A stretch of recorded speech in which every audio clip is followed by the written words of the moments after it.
সরকার যে কোনো মূল্যে পরিবহনের শৃঙ্খলা আনতে বদ্ধপরিকর। সিরাজগঞ্জে হাসিনা সহ ২৬২ নেতাকর্মীর বিরুদ্ধে গ্রেফতারি পরোয়ানা। শেখ হাসিনা সহ অন্য আসামিদের দেশে ফেরাতে কাজ করছে সংশ্লিষ্ট মন্ত্রণালয়, বললেন আইনমন্ত্রী।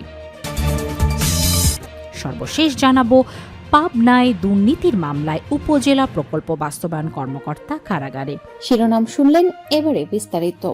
সরকার যে কোনো মূল্যে পরিবহনের শৃঙ্খলা আনতে বদ্ধপরিকর বলে জানিয়েছেন সড়ক পরিবহন, রেলপথ ও নৌ পরিবহন মন্ত্রী শেখ রবিউল আলম। সোমবার ৪ মে সকালে সচিবালয়ে বাংলাদেশ যাত্রী কল্যাণ সমিতির নেতাদের সঙ্গে মত বিনিময় সভায় কথা বলেন তিনি। মন্ত্রী বলেন, পরিবহনের শৃঙ্খলা আনতে সরকারের বিভিন্ন উদ্যোগের পাশাপাশি যাত্রীদের সচেতনতার বিকল্প নেই।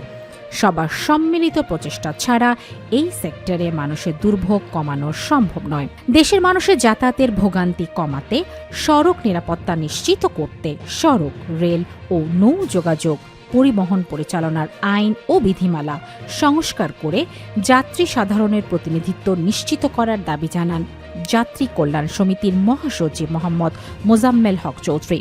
সভায় যাত্রী কল্যাণ সমিতির নেতারা বলেন, দীর্ঘ ২ যুগ ধরে বাংলাদেশ সড়ক পরিবহন মালিক সমিতি ও বাংলাদেশ সড়ক পরিবহন শ্রমিক ফেডারেশনের পাশাপাশি যাত্রী স্বার্থ বিষয় একটি নিবন্ধিত সংগঠন হিসাবে যাত্রী কল্যাণ সমিতি সড়ক পরিবহন ও সেতু মন্ত্রণালয়, রেলপথ মন্ত্রণালয়, নৌ পরিবহন মন্ত্রণালয়, ভাড়া নির্ধারণ ও যাত্রী সেবা দেয়া সংক্রান্ত বিভিন্ন কমিটিতে দীর্ঘদিন ধরে আপোষহীনভাবে প্রতিনিধিত্ব করে আসছিল। সিরাজগঞ্জে হাসিনা সহ ২৬২ নেতাকর্মীর বিরুদ্ধে গ্রেফতারি পরোয়ানা। বৈষম্য বিরোধী ছাত্র আন্দোলন চলাকালে সিরাজগঞ্জের নিহত জেলা যুবদলের সহসভাপতি সোহানুর রহমান রঞ্জু, বিএনপি কর্মী আব্দুল লতিফ হত্যার ঘটনায় দায়ের করা মামলায় ক্ষমতাচ্যুত প্রধানমন্ত্রী শেখ হাসিনা, আওয়ামী লীগ সাধারণ সম্পাদক ওবায়দুল কাদের সহ ২৬২ নেতাকর্মীর বিরুদ্ধে গ্রেফতারি পরোয়ানা জারি করেছেন আদালত। সোমবার ৪ মে দুপুরে সিরাজগঞ্জ সদর আমলি আদালতের বিচারক সুমন কুমার কর্মকার আসামিদের বিরুদ্ধে গ্রেফতারি পরোয়ানা জারি করেন।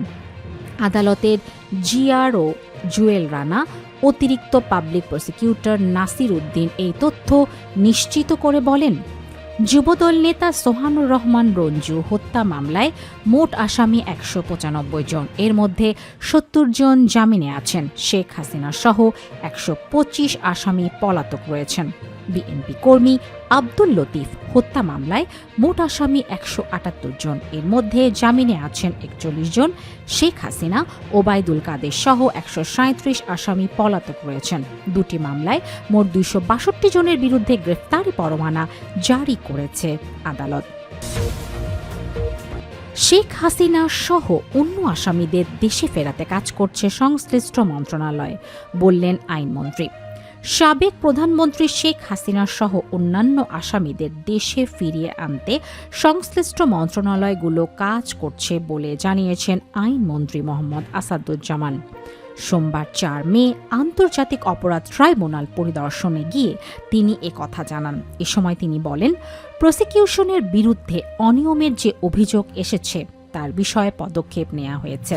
বিচারপতিদের অবসরের বয়স ৬৭ থেকে কমিয়ে ৬৫ বছরে নামিয়ে আনার বিষয়ে নিজের অবস্থান তুলে ধরে আইনমন্ত্রী বলেন, তিনি ব্যক্তিগতভাবে এই প্রস্তাবের পক্ষে নন, তবে এ নিয়ে কোনো উদ্যোগ এলে তা গুরুত্ব সহকারে বিবেচনা করা হবে। এছাড়া আপিল বিভাগে সাংবাদিকদের প্রবেশ সংক্রান্ত বিষয়ে প্রধান বিচারপতির সিদ্ধান্ত পুনর্বিবেচনা করবেন বলে আশা প্রকাশ করেন তিনি।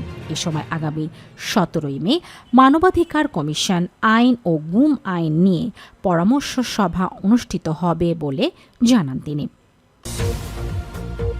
পাবনায় দুর্নীতির মামলায় উপজেলা প্রকল্প বাস্তবায়ন কর্মকর্তা কারাগারে।